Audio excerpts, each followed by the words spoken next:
Ever wondered how a simple harbor collision could unleash the power of a small nuclear bomb, decades before the atomic age? Let's travel back to December 6, 1917, in Halifax, Nova Scotia. What happened that morning remains the largest accidental man-made explosion in human history. A cataclysm that leveled a city and forever changed our understanding of safety and disaster. To understand this event, we need to look at the two ships at the heart of the story. First, the SS Imo, a Norwegian vessel running behind schedule and eager to get out to sea. And second, the SS Mont-Blanc, a French ship. But the Mont-Blanc wasn't just any cargo vessel. It was, for all intents and purposes, a floating bomb. Its manifest was a chemist's nightmare.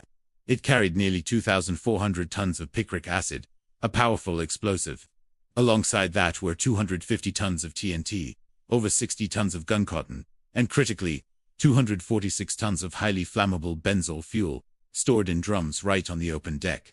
Placing this volatile fuel on deck, instead of securely in the hold, was the first fatal mistake in a long chain of errors. Halifax, during World War I, was one of the busiest ports in the world.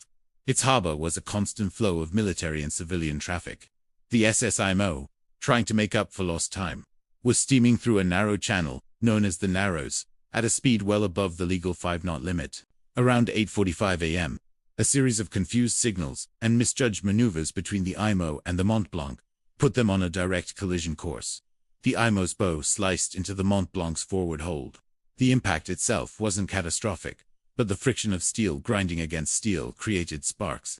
Those sparks were all it took. They ignited the benzol that had begun leaking from the damaged drums on deck. Instantly, the Mont-Blanc was engulfed in an unstoppable fire. Sailors abandoned the burning ship, knowing what was packed below deck. For 20 agonizing minutes, the ship burned, a terrifying spectacle for the people of Halifax, who gathered at their windows to watch. Many had no idea what kind of danger they were looking at. As the fire raged, it heated the picric acid in the hold to its critical detonation temperature. At exactly 9:04 a.m., the SS Mont-Blanc vanished. The ship and its entire cargo detonated in a blast equivalent to 2.9 kilotons of TNT. The temperature at the core of the explosion reached an unimaginable 5,000 degrees Celsius. A devastating shockwave tore through the air at over 3,600 kilometers per hour, obliterating everything in its path. The blast was so powerful, it instantly vaporized the water beneath the ship, creating a massive tsunami. A wave, 18 meters high, crashed into the city, surging 3 blocks inland, and sweeping away everything and everyone it touched. The ship itself was ripped to pieces. Its half-ton anchor was found nearly 4 kilometers away. One of its cannons landed over 5.5 kilometers in the opposite direction. Within a 1.6-kilometer radius of the blast, the destruction was absolute. Over 1,600 people died instantly, with another 9,000 injured. The timing was particularly cruel. Because it was a cold winter morning, thousands were watching the fire from the warmth of their homes. The shockwave shattered nearly every window in the city, sending deadly shards of glass flying, causing a horrific mass-blinding event among the onlookers. But even in this chaos, there were acts of incredible heroism. A railway dispatcher named Vince Coleman saw the burning ship and knew what was coming. An inbound passenger train with over 300 people was due to arrive any minute. Instead of running for his life, Coleman stayed at his telegraph key. He tapped out a final, urgent message. Hold up the train. Ammunition ship, afire. In harbor.